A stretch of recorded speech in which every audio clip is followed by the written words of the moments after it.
Today in Houston, it's all about community power plays, unusual trading systems, and a local girl who's literally planting seeds of hope. I'm Dean Bark. Welcome to the City Report with Dean Bark, reporting from Houston. Let's kick things off with a bang.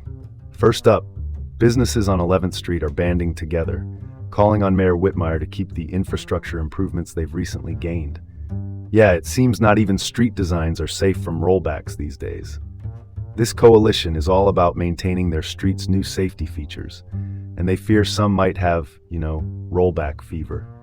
But these local business folks have clout, and they're not afraid to use it. Now, you might wonder why businesses are so keen on keeping their streets untouched. See, business coalitions can tug on the strings of urban policy when they join forces. They know infrastructure doesn't just make streets prettier. It's about smoothing the daily grind for business operations and boosting local safety. My 2 cents? When it comes to shaping the community policies, giving the business community a stronger voice just might pave the path for people-centric urban policies. Let's pivot to the next story. Metro's latest move aims to shrink Houston one neighborhood at a time. They've brought their community connector service to the Heights, giving folks there a shiny new public transport option. It's touted as flexible and is a step towards making commuting less of a hassle. This endeavor is part of Metro's grand strategy to amp up transit solutions citywide.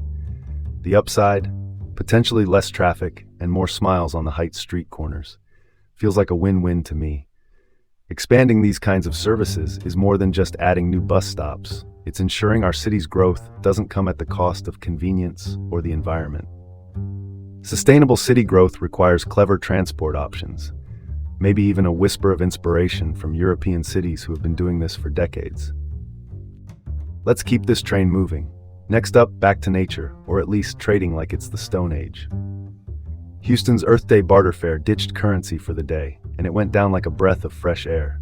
Participants swapped goods and services. No cash, no cards, no problem. This event showcased sustainable living and the virtues of community interdependence. There's something inherently charming about going back to basics.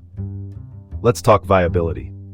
Bartering might sound like a concept reserved for old-timey tales, but it's increasingly making sense in today's eco-conscious climate. These fairs could very well be reshaping our understanding of economic exchanges, one handcrafted trinket at a time. Who knew a bit of old-school trading could spark modern-day inspiration? Shifting gears now, Aria's wish isn't just a heartwarming headline. It's an environmental movement blooming in her community. Young Aria opted for green growth instead of, wishing for her own stuff. She made a wish that brought flowers and trees to local green spaces. Talk about vision. The initiative is aimed at environmental enhancement through community effort. There's a poetic justice in how one girl's wish plants the seeds for change, literally. Aria's actions speak volumes, encouraging a community spirit that turns environmental awareness into tangible action. I say, every neighborhood could take a leaf out of Aria's book. Sometimes, nurturing nature can teach us all a thing or two about sustainability. Let's transition to this urban metamorphosis tale. Last up on our list today is the transformation of 3535 West 12th from a bunker to a penthouse. It's what happens when urban renewal meets a touch of glitzy design. And yes, it's swanky.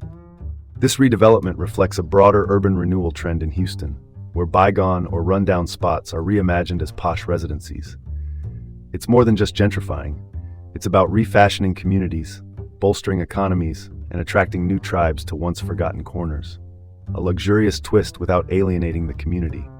Now that's a balancing act worth aiming for. Urban renewal should strive for inclusivity. When done right, it can be a thing of beauty, not just for the scenery, but the socioeconomic landscape too. And that's the City Report with Dean Bark here in Houston. Have a productive day, and tune in tomorrow for more insightful spins on local headlines.